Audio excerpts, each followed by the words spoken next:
प्रणाम दोस्तों, मैं हूं विपिन शर्मा और होलिस्टिक एस्ट्रोलॉजी के इस चैनल में मैं आपका बहुत बहुत स्वागत करता हूं। पिछला वीडियो जो मेरा सावन मास के ऊपर था उसमें आपका प्यार, आशीर्वाद और समर्थन मिला, उसके लिए आपका बहुत बहुत धन्यवाद। आज इसी श्रृंखला को आगे बढ़ाते हुए मैं जो विषय लेकर के आया हूँ वो भी भगवान शिव से जुड़ा हुआ है और वो है शिवलिंग। अक्सर लोग शिवलिंग को लेकर के अनेक प्रकार की बातें करते हैं, गलत जो धारणाएं हैं लोगों के मन में बैठी हुई और उसको आगे फैलाते हैं और वो फिर एक लोगों की सोच बन जाती है कि वास्तव में जो शिवलिंग का इतिहास है वो इसी प्रकार से ही है। लेकिन इस रहस्य से आज पर्दा उठाने का प्रयास करूंगा और आप सबको बताऊंगा कि शिवलिंग का रहस्य क्या है और क्या है इसका वैज्ञानिक कारण। तो शुरू करने से पहले जो लोग भी पहली बार मेरे इस चैनल पर आए हैं, कृपया मेरे इस चैनल को लाइक कीजिए, सब्सक्राइब कीजिए और शेयर कीजिए। साथ ही साथ बेल आइकन का बटन अवश्य दबाएं ताकि आने वाले समय पर आपको मेरे वीडियोस की जानकारी जो है वो सही समय पर मिल सके। तो चलिए शुरू करते हैं आज का विषय, शिवलिंग का रहस्य। चलिए शुरू करते हैं आज का विषय, शिवलिंग। शिवलिंग अर्थात भगवान शिव का प्रतीक।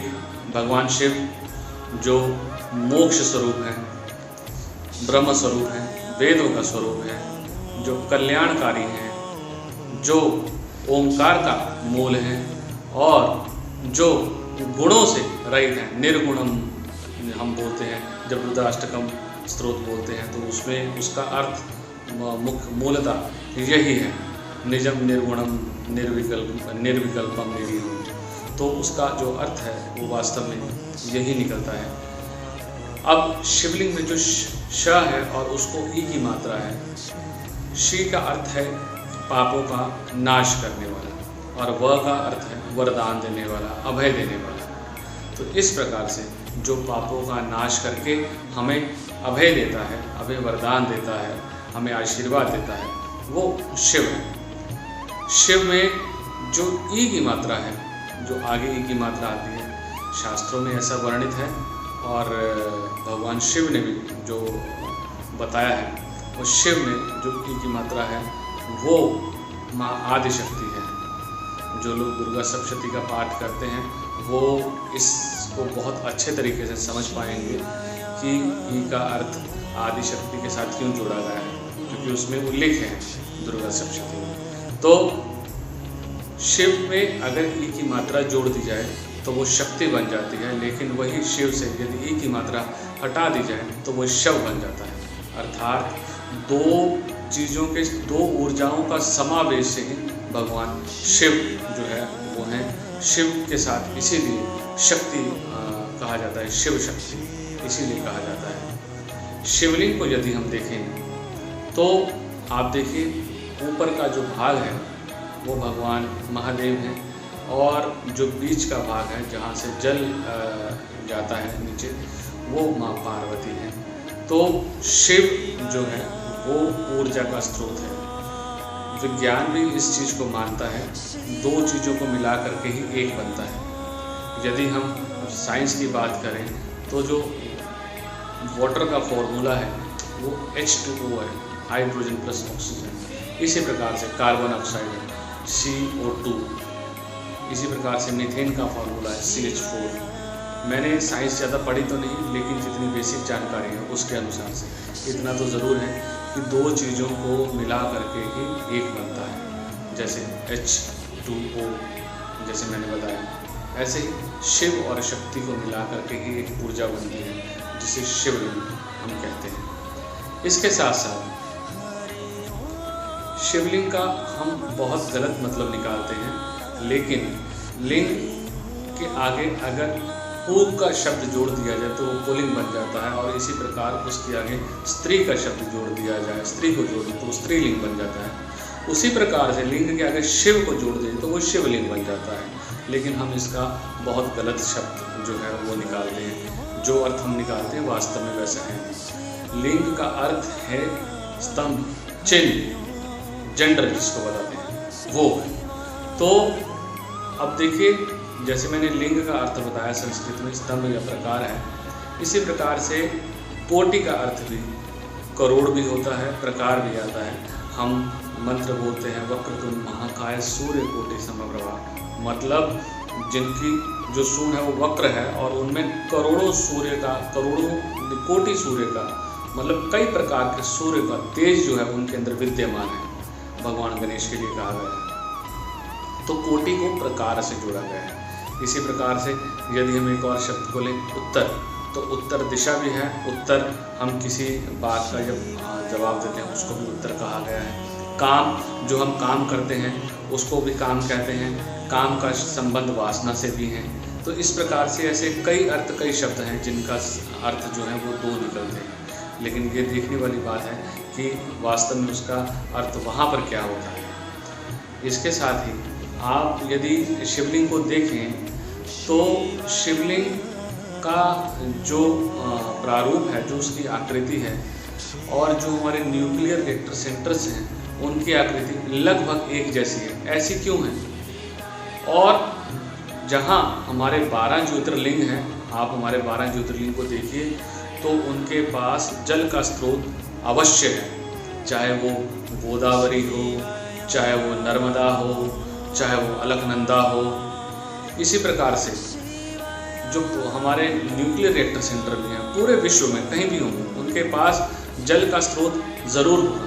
कारण उस ऊर्जा को नियंत्रण करने के लिए, नियंत्रण करने के लिए जल की आवश्यकता हमेशा रहती है। विज्ञान का एक सिंपल सा एक लॉ है कि कोई भी जो एनर्जी है वो अपना प्रभाव केवल एक ही दिशा में नहीं देती है, वो अपना दिशा प्रभाव जो है, क्षमा कीजिए, चारों दिशाओं में देती है। लेकिन वास्तव में हमारी 10 दिशाएं हैं।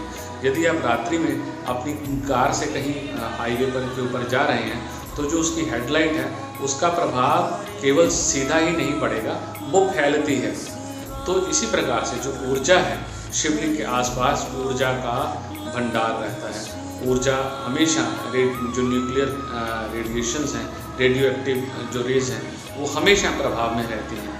अब इसका प्रकृति के ऊपर, सृष्टि के ऊपर, हमारे ऊपर कोई नकारात्मक प्रभाव ना पड़े, इसीलिए उसको जल से नियंत्रित किया जाता है।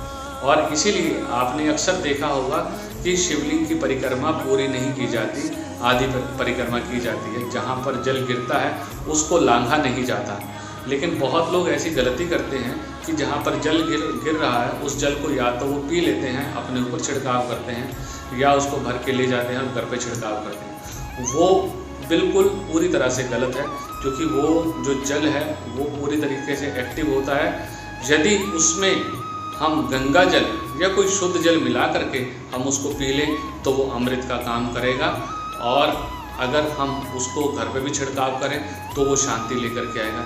लेकिन वो जल एक्टिव होता है और वो काफ़ी उसके दुष्परिणाम हो सकते हैं। जैसे आप देखिए, जहाँ पर भी ये न्यूक्लियर टेस्ट करते हैं, ब्लास्ट होता है, कुछ करते हैं, तो उसके आसपास की ज़मीन, कितने किलोमीटर की ज़मीन जो है वो प्रभावित हो जाती है। इसी प्रकार से ये जल का भी है।